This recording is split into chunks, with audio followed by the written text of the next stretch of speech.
Kata para ulama, penyebab yang pertama kemunduran Islam, banyaknya umat muslim yang tidak bertakwa. Kita tidak usah panjang-panjang Pak, situ aja dulu.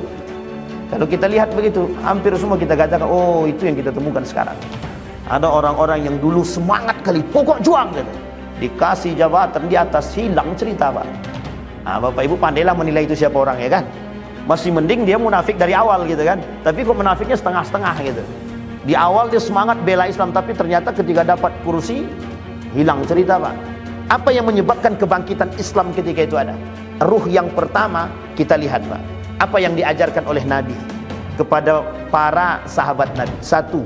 Assalamualaikum warahmatullahi wabarakatuh. Bapak ibu abang kakak adik jamaah dimanapun berada. Man bana masjidan, siapa yang bangun masjid, manallah mislahu baitan fil jannah. Ma la yudraku kulluh la yutraku kulluh. Kalau belum bisa bangun satu masjid utuh, 1, 2, 3 sak semen batu bata batu kerikil, insya Allah mengalir sampai hari kiamat. Bingung kemana kami mau salurkan? Jangan lagi bingung, salurkan ke Masjid Peradaban. Di nomor rekening Bank Syariah Indonesia BSI, nomornya mudah 33300009097 atas nama FSRMM. Konfirmasinya ke nomor berikut 0813 7733 9947. Berkah selalu. Wassalamualaikum warahmatullahi wabarakatuh.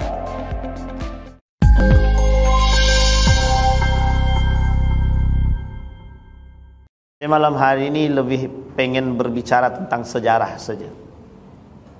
Biar kita nih ada semangat lain. Dalam sejarah kebangkitan Islam, itu kita lihat periodenya itu oleh orientalis dari Eropa itu bilang the Dark Age. Dark Age itu namanya masa kegelapan. Masa gelap itu bagi kita masa terang, namanya Golden Age of Islam. Ada namanya Montgomery Watt, seorang orientalis, menuliskan begitu, kata dia the Golden Age of Islam. Ada masa-masa kejayaan Islam itu. Pada masa kejayaan Islam itu dianggap masa yang paling menguntungkan bagi umat Islam itu sendiri. Kita ambil masa tersebut, lebih tepatnya dari abad ke-7 sampai abad ke-10, cemerlang sangat. Karena Nabi masih hidup. Tapi pada itu sudah lewat batas. Nabi Muhammad, para sahabat, disebut masa itu masa gemilang, the Golden Age of Islam. Masa di mana kejayaan Islam. Oleh orientalis itu tak dianggap sebagai masa kejayaan. Oleh orientalis dianggap sebagai Dark Age, masa kegelapan. Sebutlah satu di antaranya, ada Rihlah Ibnu Batutah namanya. Ada buku judulnya Rihlah Ibnu Batutah. Ibnu Batutah ini yang membantah semua teori-teori barat yang berkaitan tentang sejarah Islam, yang ditutupi. Oleh siapa yang nutupi? Oleh kaum orientalis. Beberapa waktu yang lalu ada seorang jamaah WA begini, Ustaz, ternyata penemu ilmu bedah itu bukan orang non muslim, bukan orang kafir, tapi umat muslim, katanya. Saya kemudian bilang, Bapak sering ikut kajian? Sering, katanya. Terus saya bilang, tak pernah Bapak dapatkan orang yang mengkaji itu? Sebenarnya ada, tapi mungkin belum sampai gitu kan. Dalam hal tersebut saya pernah dikirimkan PDF Bapak Ibu, sekitar 5.000 lebih halamannya. Judulnya itu At-Tib. At-Tib itu karangan langsung daripada Ibnu Sina. Langsung dikarang oleh Ibnu Sina itu.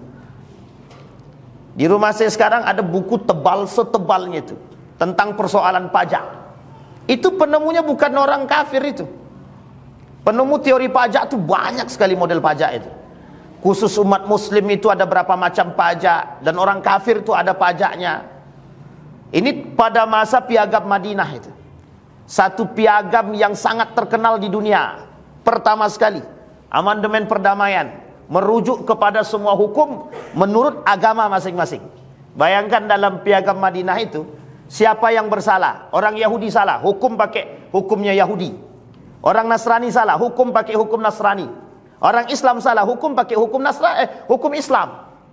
Tapi tidak dipakai hukum adat itu, tidak ada waktu itu. Meskipun mereka punya adat itu. Kuat sekali Madinah itu dengan adatnya pada masa itu, tapi tak dipakai itu. Nabi persatukan orang itu, Muhajirin, Ansor, Yahudi, Nasrani dijadiin satu. Nama piagamnya piagam Madinah itu. Pajak itu ada judul bukunya namanya Al-Kharraj. Nama judul bukunya Al-Kharraj. Tebal sekali. Tebal banget itu. Itu kalau 3 kali Al-Quran ini kayaknya. 3 kali Al-Quran ini. Tebalnya itu. Pengarangnya Abu Yusuf. Abu Yusuf ini kalau kita lihat sejarah itu pada masa daulah pada masa dinasti Abbasiyah. Dinasti Abbasiyah. Tapi kemudian ini agak banyak yang menyebutkan ada pada masa dan hidup sampai pada masa dinasti Andalusia. Ibnu Rusdi misalkan. Itu Andalusia. Kemudian Abbasiyah itu cemerlangnya pada masa itu. Jadi pada masa dinasti Umayyah itu sudah mulai gemilang. Tapi sebelum sampai pada kegemilangan itu, Islam waktu itu pada masa Nabi Muhammad SAW, bagaimana coba prosesnya itu? Dianggap agama baru, dianggap yang tak layak bawa agama, mengakui kejujuran dan kehebatan dan kecerdasan Nabi, tapi tak mengakui risalah Nabi. Sekarang banyak begitu. Cerdas orangnya tapi tak mau mengakui risalah kenabian itu, tak mau. Makanya sebenarnya penyebab umat muslim ini ada kemunduran. Kata seorang ulama, apa yang menyebabkan lima ta'akharal muslimun? Kenapa umat muslim hari ini itu mengalami kemunduran? Satu je sebabnya. Dari sekian banyak sebab, satu diantaranya adalah ilmunya kurang. Ada yang mengatakan ilmu tinggi tapi risalah tak mau. Tak mau mengakui risalahnya Nabi. Jadi cerdas tapi tak beriman, itu maksudnya. Tapi yang lain bilang salah satu penyebabnya itu adalah ilmu yang lemah gitu. Karena pada masa itu umat muslim itu cerdas-cerdas. Yang menemukan pesawat terbang, sebenarnya bukan pesawat terbang itu, sayap itu. Sayap pesawat itu. Itu penemunya sudah jelas, itu sudah ada dari muslim itu. Dan itu disampaikan. Bapak Ibu habis ini pulang ke rumah, buka video. Judul video itu The Golden Age of Muslim, The Golden Age of Islam. Sejarah kebudayaan Islam, sejarah masa keemasan Islam. Nanti Bapak Ibu temukan video, cari yang translate bahasa Indonesia. Dia ada pakai bahasa Inggris soalnya. Dan itu yang buat bukan orang Indonesia. Yang buat bukan orang Indonesia. Kenapa mereka tunjukkan? Di situ disebutkan namanya, ada Abu Hayyan, Ibnu Sina dan lain sebagainya. Pembuat kacamata, penemu bedah dan lain sebagainya. Itu bukan orang kafir, disebutkan dalam buku itu, bukan. Dan ini nanti akan kita sampaikan jika sampai ininya. Jadi Bapak Ibu sekalian yang berbahagia, Islam itu punya periode masa kejayaan itu, dari masa baginda Nabi sampai runtuh Turki Utsmani. Jadi dari masa baginda Nabi Muhammad SAW abad ke-7 sampai masa Turki Utsmani runtuh 1925.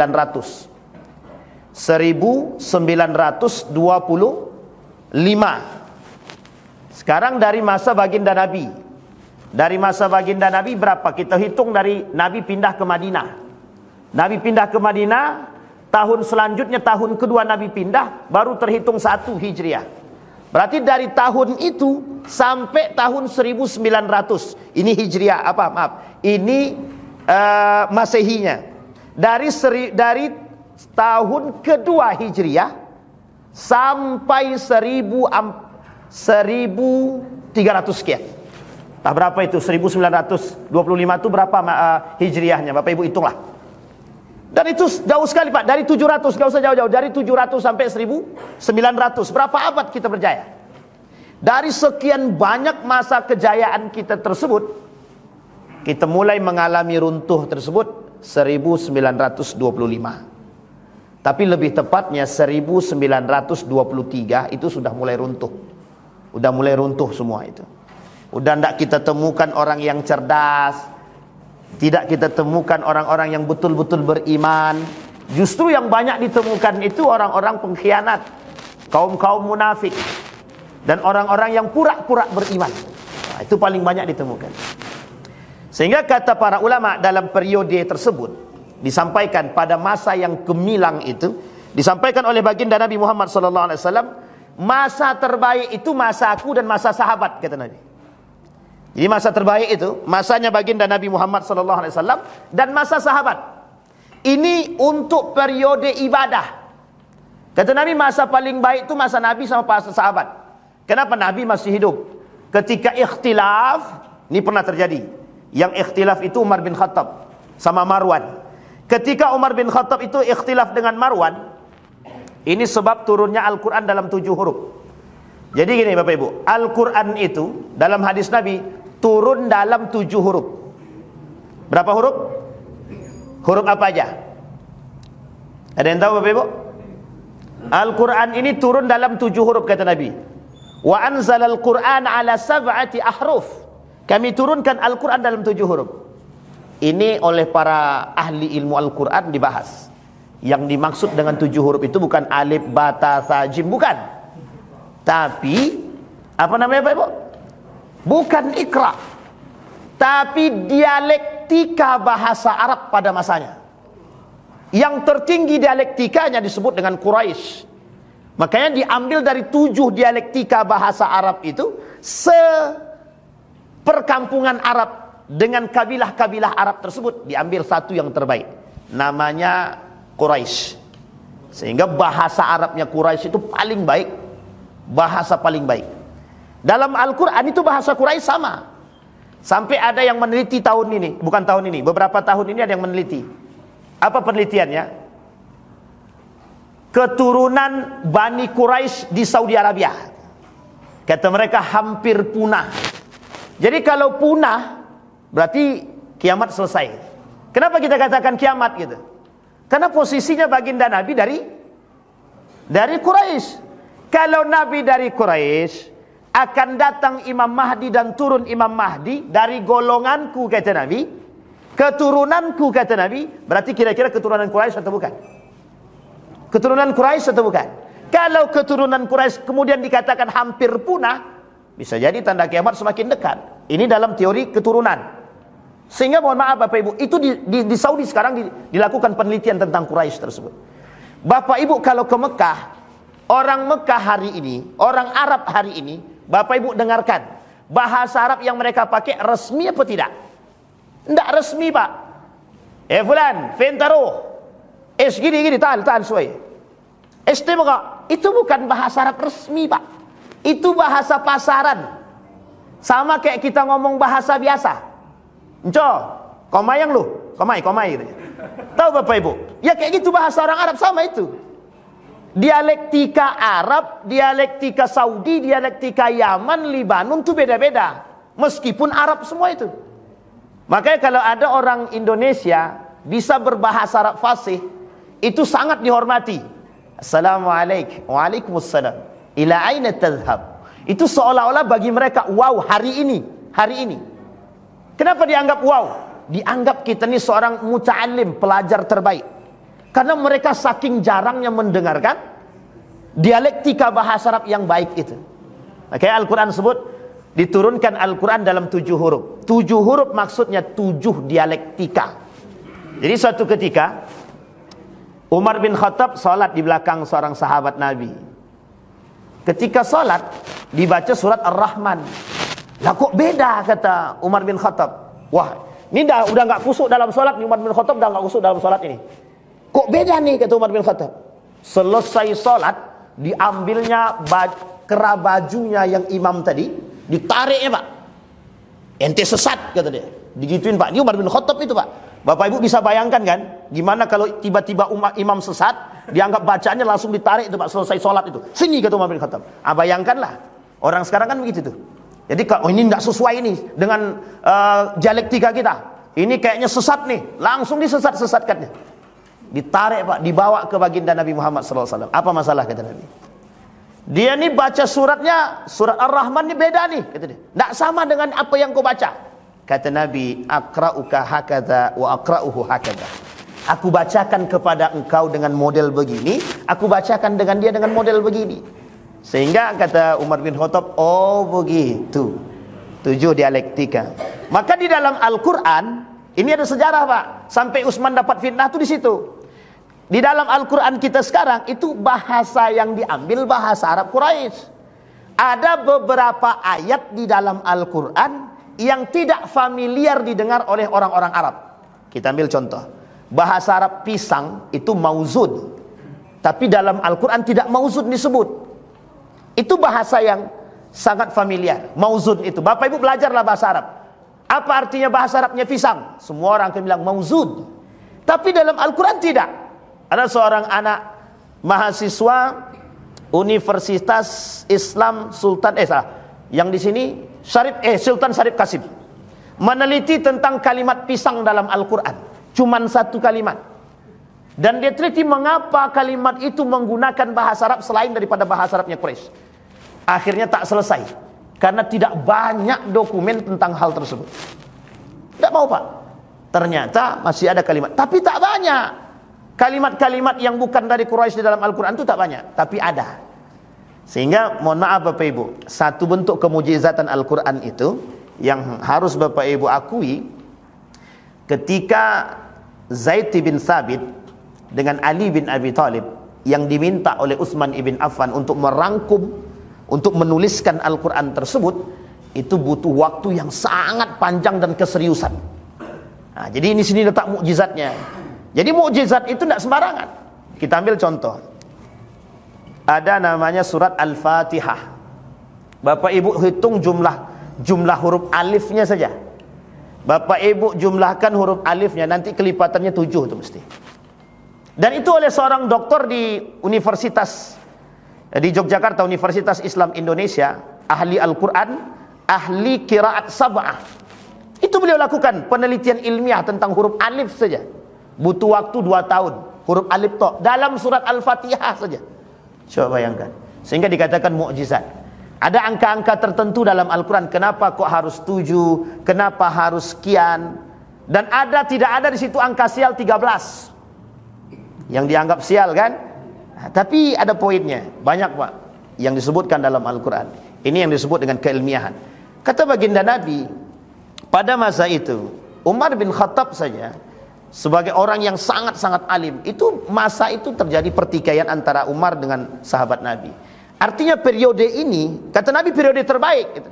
Secara keimanan. Memang keilmuannya merujuk kepada Nabi semua. Semua yang tak tahu tanya sama Nabi. Sehingga yang keluar dari lisan Nabi itu adalah semuanya wahyu. Wa ma yantiqu 'anil hawa in huwa illa wahyun yuha. Tak ada yang keluar dari lisan Nabi kecuali semuanya wahyu. Semuanya Pak. Ditanya sama Khalid bin Walid, semua disampaikan sama Nabi dan diabadikan dalam bentuk hadis baginda Nabi Muhammad sallallahu alaihi wasallam. Periodenya dari Nabi sampai sahabat Nabi. Kata Nabi, itu periode terbaik. Masaku sampai sahabat. Tsumma yalina. Kemudian kata Nabi, setelah masaku, masanya sahabat. Setelah masa sahabat, ada masa yang lebih baik. Nama dia tabi'in. Tabi'in. Tabi'in ini hidup masa sahabat. Dia tak hidup sama-sama dengan Nabi. Dia hidup di masa sahabat. Dan dia hidup bertemu dengan para sahabat-sahabat Nabi. Dan sahabat-sahabat Nabi ini, mereka belajar kepada sahabat-sahabat Nabi. Sekarang Bapak Ibu bayangkan, kita ambil saja sahabat Nabi ada 60. Anggaplah 60, dia banyak, ada 400 lebih sahabat Nabi itu. Kita anggap 60. Satu orang di antara para sahabat ini punya murid 60. Kira-kira ya. Ini satu periode baru. Berarti sahabat punya murid, berarti tabi'in. Tabi'in ini punya murid lagi 60. Berarti kalau satu sahabat 60 kali 60 berapa? Nah, ambil ya, 60 kali 60. Sahabat itu hitung sendirilah. Kan begitu. Kalau saya suruh hitung agak panjang sedikit. Nanti masa tabi'in, setiap di antara mereka punya murid lagi.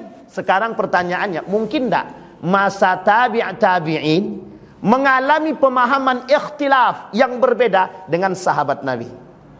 Mungkin atau tidak mungkin? Ada masa kemungkinan sangat itu. Tapi yang membuat jalurnya bertemu di mana? Hadis baginda Nabi Muhammad sallallahu alaihi wasallam. Yang membuat bedanya bukan hadisnya, Pak. Model pengamalannya, karena satu sahabat Nabi bisa melihat Nabi dengan berbeda dengan sahabat yang lain. Ini kalau Bapak tengok, inilah sebab munculnya fikih itu di situ. Sehingga tidak bertemu, Pak. Kalau Bapak paksakan hadis Nabi untuk kita tekankan dalam, pokoknya kita harus belajar hadis yang sahih. Harus, Pak. Nanti kalau kita bilang hadis sahihnya harus betul, kata hadis tadi bapak dan kata hadis Nabi, bapak dan ibuku masuk dalam neraka, katanya. Gimana? Berarti bapaknya Nabi masuk neraka, bapak dan ibu Nabi masuk neraka. Oleh Habib Rizik dikritik habis-habisan gitu. Sampai di sini paham ya Bapak Ibu. Ini persoalan. Tapi masa itu masih terbaik sampai pada masa tabi'in. Nah, ini akhir. Kata Nabi, sahabat, tabi'in. Setelah masa ini Bapak Ibu, ini masih dianggap masa yang baik, tapi perubahan dari sistemnya khilafah menjadi sistem monarki. Tapi masih dianggap terbaik karena jarak mereka dengan tabi'in tidak jauh. Dan para ulama-ulama banyak yang belajar dan datang ke situ. Sampai di sini bisa dipahami Bapak Ibu. Maka tepat pada 1925 runtuh Turki Utsmani, hilang semua ruh-ruh Islam itu. Dah, sekarang kita rujuk kepada kebangkitannya. Kita lihat apa yang membuat mereka bangkit, apa yang menyebabkan kebangkitan Islam ketika itu ada.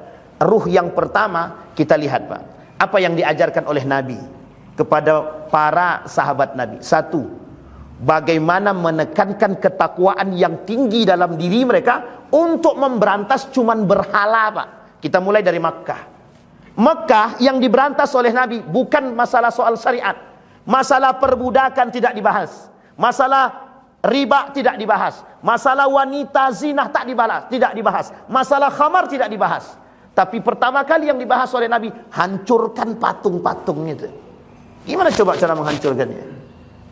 Ketika patung-patung ini hendak dihancurkan, otomatis Pak, datang perlawanan yang keras dari mereka. Sehingga mereka tidak mau menerima Nabi. Kenapa? Tuhan yang dirubah. Tuhan sebelumnya siapa? Kata mereka, Wabilatta wal Uzza, demi Latah dan Uzza, kami akan membunuh Muhammad. Kan itu yang dikatakan oleh Umar bin Khattab. Hendak kemana kau Umar? Aku mau membunuh Muhammad. Manusia pertama yang dengan lantang mengatakan aku ingin membunuh Muhammad dengan membawa pedang secara nyata dan mengarah ke rumah Muhammad. Hanya saja tak sampai, itu aja. Di tengah jalan dicegat, yang mencegat kawan sendiri, suruh balik ke rumah adiknya. Ternyata adiknya masuk Islam.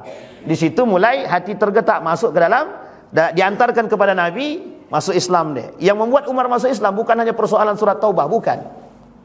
Kata hadis baginda Nabi Muhammad SAW, Islam akan diperkuat oleh dua orang, di antara salah satu di antara duanya. Satu Umar bin Khattab, yang kedua Abu Jahal. Sehingga mendengar hadis tersebut, Umar luluh. Datang dia, nyatakan asyhadu an la ilaha illallah. Coba Bapak Ibu tonton filmnya Umar bin Khattab, langsung merinding kita dibuatnya. Masalahnya, kita butuh manusia seperti Umar sekarang, Pak. Sekarang kita butuh manusia seperti Umar bin Khattab. Kenapa saya kata kita butuh manusia seperti para sahabat sekarang? Karena yang pertama kali yang ditanam oleh Nabi satu, Pak, keyakinan kepada Allah yang sangat tinggi. Pertanyaan kita sekarang, umat muslim itu sangat jauh daripada Allah, mengaku beriman tapi jauh betul. Kami tidak akan menyelewengkan, kami tidak akan melakukan syirik. Memang tak lakukan syirik, Pak, tapi minta pertolongan sama dukun, sama, Pak. Beda tipis, Pak. Coba bayangkan, semua yang dilakukan oleh Nabi pada masa Mekah itu, periode di Mekah, habis semua, Pak. Disakiti semua. Sekarang tak, Pak. Manusia yang disakiti sekarang berubah. Yang tadinya imannya kuat, tapi karena disakiti berubah lemah, Pak. Jadi lembut sekarang. Nah, ini kita sekarang, Pak. Kita ambil contoh ya, Pak ya. Kita dapat kebenaran, tapi tak berani kita mengatakan kebenaran itu. Kenapa kita tak sanggup mengatakan kebenaran? Kenapa? Takut, Pak. Cuman ditekan, Pak. Baru di SMS. Nanti kalau kau sampaikan, awas anak istrimu aku bunuh semua. Besoknya diam semua, Pak. Langsung jadi plaster mulut kita semua. So, tak ada berani ngomong. Tapi waktu itu, apa kata Yasir bin Amr? Jangankan persoalan yang lain, persoalan akidah, aku tidak akan mengucapkan keluar daripada Islam. Setelah dibunuh kedua bapaknya, apa kata Yasir bin Amr? Aku keluar daripada Islam. Sehingga Nabi tak mau berbicara dengan Yasir ibn Amr 3 hari. Nabi tak mau ngomong, Pak. Berarti kalau hari ini ada yang seperti itu, banyak yang tidak ditegur Nabi, Pak. Cuman sayang, Nabi udah nggak hidup lagi kan gitu. Nabi sudah meninggal. Tapi meninggalnya Nabi, kata para ulama, Nabi yakin kalian Nabi meninggal. Yang meninggal itu jasadnya. Nah, itu bahasan para ilmu tasawuf ya. Itu boleh Bapak Ibu tanyakan sama Ustaz Fajriansa. Ustaz ya, Nabi Muhammad itu hidup atau mati gitu aja langsung. Tanyain, nanti dibahas tuh dalam ilmu tasawuf, Pak. Kita kembalikan pada poinnya, Pak. Kenapa waktu itu kuat? Keyakinan yang tinggi, Pak. Sehingga waktu itu orang miskin pun, mohon maaf ya, orang miskin, orang tak mampu, budak, yakin dia dengan Islam yang kuat. Masuk mereka ke dalam Islam karena satu keyakinannya, Pak. Tidak ada yang lain. Maka yang membuat Islam ini kuat sebenarnya keyakinan kepada Allah. Coba bayangkan, Pak, kalau kita semua punya keyakinan yang sama, yakin kita Allah itu satu dan kuat, maka kita tidak mungkin kita berharap pada yang lain kan. Kata para ulama, penyebab yang pertama kemunduran Islam, banyaknya umat muslim yang tidak bertakwa. Kita tidak usah panjang-panjang, Pak, situ aja dulu. Kalau kita lihat begitu, hampir semua kita katakan, oh itu yang kita temukan sekarang. Maka kalau seandainya Ali Khumaini mengatakan, kita umat muslim ini bersatu, kenapa kalian lemahkan kami? Kita mau jawab apa? Kita yang Sunni ini mau jawab apa? Kalau Syiah mengatakan demikian, kita yang Sunni ini mau jawab apa? Kami Syiah berani berperang, kalian Sunni ngapain? Kita mau jawab apa, Pak? Tidak ada yang bisa kita jawab. Sampai di sini paham, Pak ya? Sampai di sini paham, Bapak Ibu? Jadi sekarang ini persoalan kita, itu bukan di luar, Pak. Kita tarik ke dalam rumah tangga kita. Sekuat apa kita hari ini menanamkan akidah dalam anak? Sekuat apa? Satu. Yang kedua, ada penyebab kemunduran umat muslim. Selain daripada ketakwaan, hilangnya jihad. Kita lihat, Pak, apa yang tertanam dalam diri para sahabat ketika itu. Cuman satu, Pak. Berperang atau mati syahid. Mundur tidak, kembali tidak. Berperang menang atau kalah mati syahid. Kalaupun mati dia, Pak. Sehingga dalam perang Badar, perang pertama itu, perang Badar itu, apa kata Nabi? Jangan ada yang mencela ahlul Badar. Wa innahum min ahlil jannah. Mereka semua dari ahli surga, kata Nabi. Mencaci maki orang dalam perang Badar, kita bilang dia munafik sekalipun ada, tidak boleh, Pak. Meskipun ada, tapi tak boleh. Kenapa? Mereka berani berperang, mau turun, Pak, untuk membela Islam.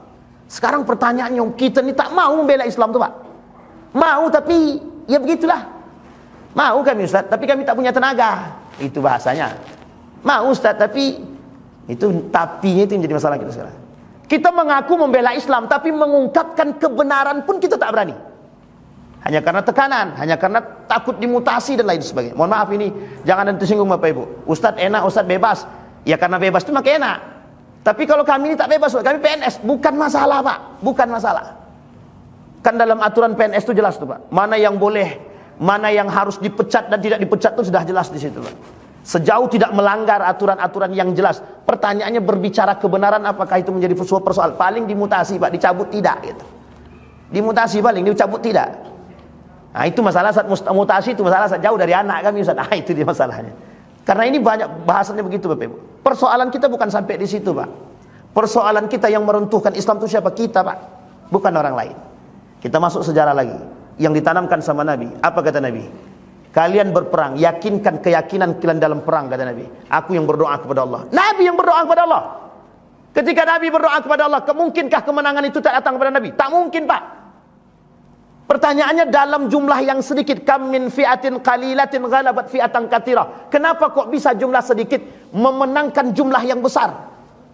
Itu karena doa. Bukan persoalan doa. Allah datangkan bantuan yang lain, seolah mata mereka melihat yang sedikit itu, tiba-tiba datang gerombolan yang baru yang datang. Itu kata para ulama.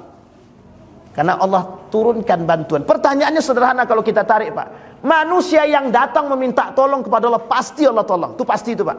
Apalagi dalam keadaan terjepit. Cuman masalahnya kita sekarang itu tak berani jihad. Apa kata Syekh Ramadan Al-Buti? Penyebab kemunduran umat muslim hari ini benci akan jihad, kata dia. Karena kebencian kita terhadap jihad. Hari ini kita tak bisa. Pertanyaan kita, kenapa kita takut dengan jihad? Kenapa kita tak mau berjihad? Kami sudah cukup saat jihad ekonomi, oke. Di antara yang paling lemah jihad ekonomi, tidak ada masalah, Pak. Tapi ada jihad yang paling besar hari ini, Pak, untuk kita semua. Jihad mengatakan kebenaran dan tidak diam atas kesalahan. Itu yang paling penting, Pak. Yusaku antada alaikumul umam, kata Nabi, kelak umat muslim itu pecah dan lemah gitu. Penyebab lemahnya cuma satu saja, duit. Cinta terhadap dunia, hubbud dunia wa karahiyatul maut, ar-rahan. Cinta terhadap dunia dan benci akan kematian. Dan itu ternyata sedikit demi sedikit kita lihat. Ada orang-orang yang dulu semangat kali, pokok juang gitu. Dikasih jabatan di atas, hilang cerita, Pak. Bapak Ibu pandailah menilai itu siapa orang, ya kan? Masih mending dia munafik dari awal gitu kan. Tapi kok munafiknya setengah-setengah gitu. Di awal dia semangat bela Islam, tapi ternyata ketika dapat kursi hilang cerita, Pak. Tidak ada, hilang lagi. Oh, pokoknya Ustaz kami mau berjihad. Ini cerita nyata, Bapak Ibu.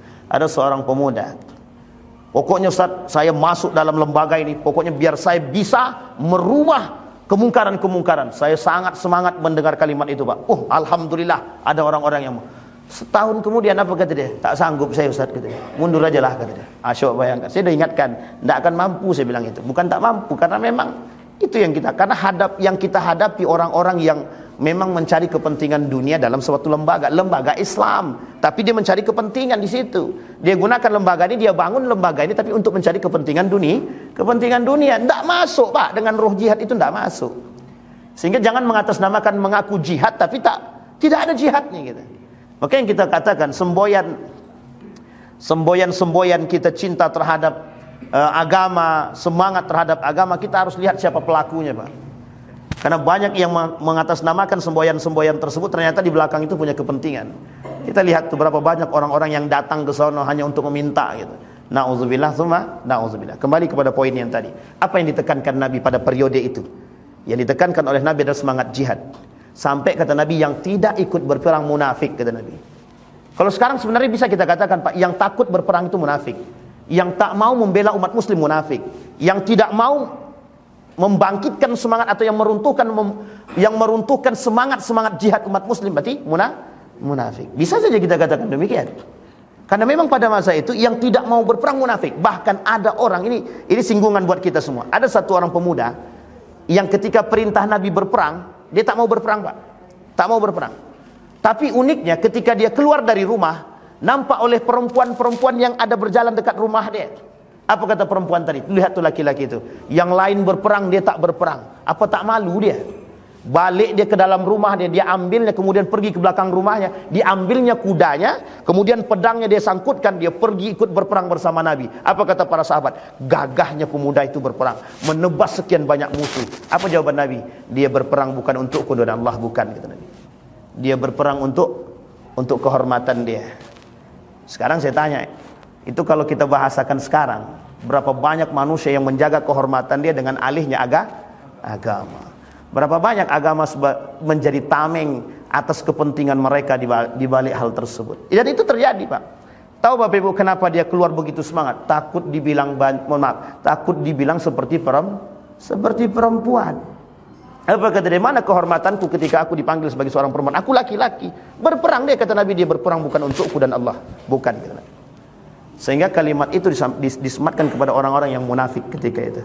Ketakutan untuk berperang, tapi setelah ada yang mencela dan mencaci, dia semangat berperang. Kata Syekh Ramadan Al-Buti dan Syekh Mutawalli Sya'rawi, yang hilang dari tubuh umat muslim hari ini itu. Bapak Ibu kalau lihat sekarang ceramah para dai-dai internasional, ulama-ulama internasional hari ini, pembahasannya tidak jauh seputar jihad. Kenapa kita katakan pembahasannya tidak jauh dari seputar jihad? Karena ada kekhawatiran akan datangnya hari kiamat atau akhir zaman, sementara mereka tidak dalam keadaan yang betul-betul berjihad. Sampai sini paham Bapak Ibu?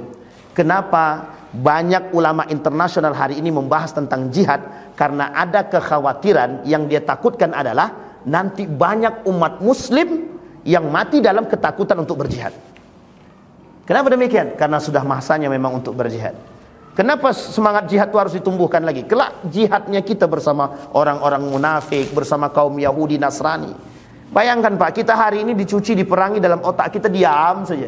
Dari dulu kita 1926 dicuci terus sampai hari ini kita diam saja. Bahkan hampir setengah daripada umat muslim ini mengikut daripada perbuatan mereka. Coba bayangkan, westernisasi, kebarat-baratan, semua Pak. Pakaian, kesehatan, pendidikan, semua masuk. Apa kata Dr. Adian Hussein? liberalisme itu sudah masuk dalam kampus, kata dia. Jadi merubah pola pikir yang paling mudah itu memang enaknya mencuci pola pikir anak-anak mahasiswa sekarang. Coba bayangkan. Percaya atau tak percaya Bapak Ibu, mahasiswa tidak hafal Al-Fatihah. Mahasiswa muslim tak hafal Al-Fatihah. Sekarang Bapak Ibu bayangkan kalau tak hafal Al-Fatihah itu PR siapa? PR siapa? Jangan bilang PR orang tua. Semua kita punya PR, Pak. Pertanyaannya, pengajian di Pekanbaru ini membludak. Setiap maghrib ada kajian. Tapi masih banyak mahasiswa yang tidak bisa baca Quran. Pertanyaannya, apa dan siapa dan mengapa? Apa yang dilakukan oleh para dai-dai dan para ulama-ulama dan semua orang-orang yang mengikuti kajian? Ustaz, itu kan harus mereka yang mau. Sekarang tak butuh, Pak. Kita sekarang ini tak bisa nunggu dia mau. Tak bisa. Tak bisa kita tunggu sadar, tak bisa. Karena sulit untuk menyadarkan dia. Lebih banyak pengaruh buat dia tak sadar daripada sadar. Maka kebijakan penting, Pak. Kebijakan penting. Orang tua buat kebijakan di rumah. Sekolah, SMP, SD, SMP, SMA buat kebijakan. Cuman masalahnya kalau dibuat kebijakan, Ustaz, nanti keluar mereka dari sekolah, itu biarkan sekolah keluar. Nanti sunyi sekolah kami, Ustaz. Kalau sunyi sekolah kami, nanti di mana kami cara menggaji guru? Sampai ke sono, Pak. Coba bayangkan, sampai ke sono Kak pikirannya, Pak. Coba bayangkan. Begitulah mirisnya pendidikan di tempat kita sekarang. Sampai di sini paham, Bapak Ibu. Jadi secara mereka merusak itu terstruktur. Masuk ke dunia pendidikan, rusak semuanya. Hilang Al-Quran, hilang jihad. Hilang Al-Quran, hilang iman. Hilang kedua-duanya, hilang Islam. Sampai sini paham, Bapak Ibu? Kalau enggak mungkin ada mahasiswa muslim tidak hafal Al-Fatihah. Kalau cuma, Ustaz, kan Al-Fatihah itu panjang. Itu udah miris banget ya Pak ya, udah miris banget gitu. Sekarang ada mahasiswa tak tahu huruf hijaiyah. Tak tahu huruf? Berapa jumlah huruf hijaiyah, Nak? Saya tanya, berapa jumlah huruf hijaiyah? Belum pernah saya hitung lagi Pak Ustaz ini. Nah, coba ketua. Itu kalau seandainya Bapak Ibu ketemu dengan anak itu mau diapain tuh? Mau kita apakan gitu. Sehingga saya buat begitu kelasnya, Pak. Tidak usah belajar. Tidak usah belajar saya bilang. Apa pelajaran kita? Baca Quran aja udah selesai. Satu semester ini kalian hafalkan aja Al-Fatihah itu semua. Kalau udah hafal Al-Fatihah saya kasih nilai A+. Tidak ada lagi apresiasi yang bisa kita berikan, Pak. Dan itu terjadi. Kita runut sejarah, Pak ya. Kita runut sejarah. Dinasti Andalusia. Pada masa Daulah Andalusia atau dinasti Andalusia. Kerajaan Andalusia. Kerajaan Andalusia, kecintaan manusia terhadap suasana dunia dan kekuasaan ketika itu hilang, Pak. Hilang ruh agama, hilang. Hilang ruh agama. Ditambah datang Ziryab bawa musik. Selesai, Pak. Memang waktu itu menggema di Eropa itu, penyebab menggemanya musik di Eropa itu faktor Ziryab ini memang.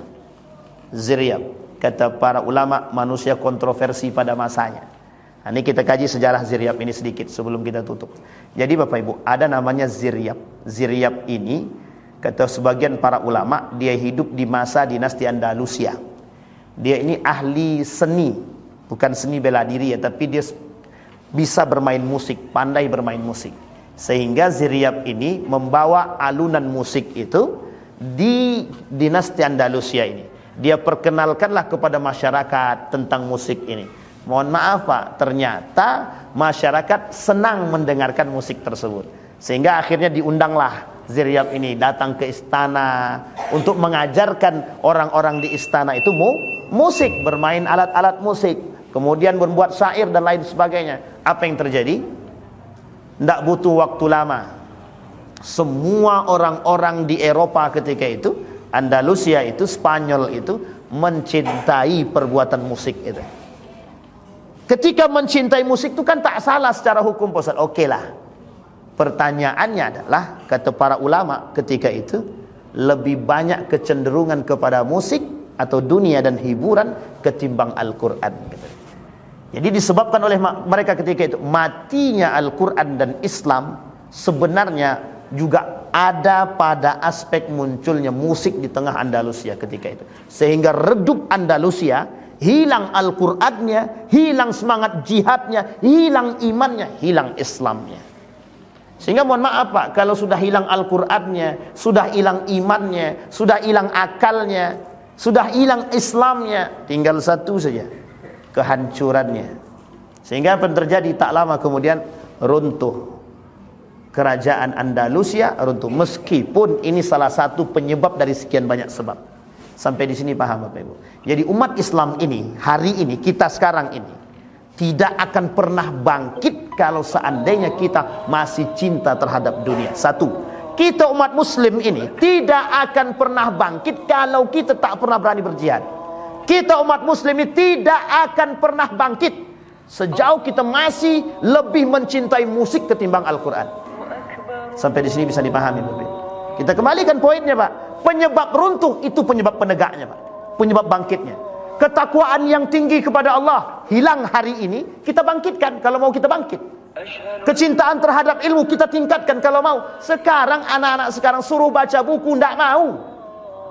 Saya Bapak Ibu jujur saja, lebih enak mengajar anak di pondok pesantren ketimbang di fakultas universitas.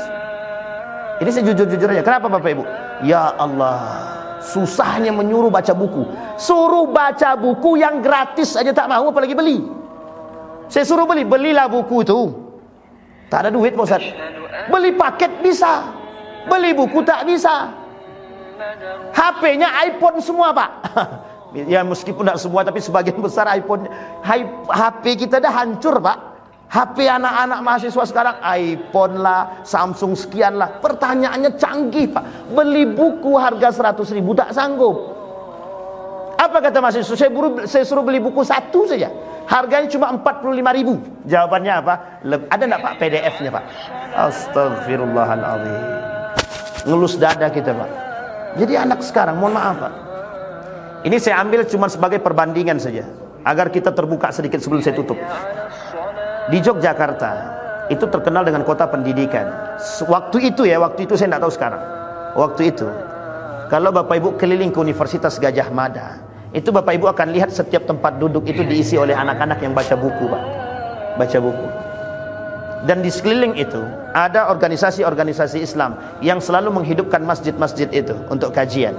Dan yang dikaji itu adalah khazanah-khazanah keislaman, baik Al-Qur'annya, baik tentang persoalan-persoalan keislaman yang lain. Itu yang dikaji Pak. Dan itu anak muda Pak. Dan di beberapa tempat. Sampai saya ke sini, mohon maaf Bapak Ibu, sampai saya ke sini, pindah saya ke sini, 1 tahun saya stres Pak. Saya waktu di Yogyakarta itu buat satu kelompok namanya Booknesia, anak-anak yang suka baca buku. Sebenarnya bukan suka baca buku semua, kita ciptakan suasana anak-anak yang mau baca buku. Kita buat diskusi sederhana. Yuk datang, duduk aja. Yang tak bisa baca buku tidak apa-apa. Nanti pasti termotivasi dari kawan-kawan yang mau baca buku. Ujung-ujungnya alhamdulillah Pak, hidup tuh Pak. Dari kampus mana-mana datang, dari UGM, UNY, UIN dan lain sebagainya, UNY datang Pak. Sampai ke sini stres Pak, setahun saya stres Pak. Stres itu tidak saya temukan di mana lingkungan yang itu gitu. Ini bukan berarti kita mencari apa, tidak. Artinya yang membuat itu adalah kita. Sampai di sini paham Bapak Ibu. Jadi kenapa anak-anak kita sekarang malas membaca? Itu jawabannya ada pada tangan Bapak Ibu masing-masing. Kenapa anak-anak kita tidak mau baca? Bisa jadi orang tuanya juga nggak suka baca. Tapi anak Ustaz, kata dia, senang anak baca Ustaz. Baca apa? Baca status orang, kata dia. Sampai sini paham Bapak Ibu? Artinya Bapak Ibu, kita tutup dengan kalimat tersebut. Anak-anak sekarang lebih senang baca status ketimbang baca buku. Maka banyak-banyaklah buat status agama. Mudah-mudahan bisa sering dibaca. Saya kira itu saja Bapak Ibu sekalian yang berbahagia. Mari sama-sama kita pelan-pelan hidupkan khazanah keislaman. Mari sama-sama kita bangkitkan dengan yang pertama sekali, membangkitkan cinta terhadap Allah Subhanahu wa taala. Mudah-mudahan bermanfaat. Fa'tabiru ya ulil absar la'allakum tuflihun. Assalamualaikum warahmatullahi wabarakatuh.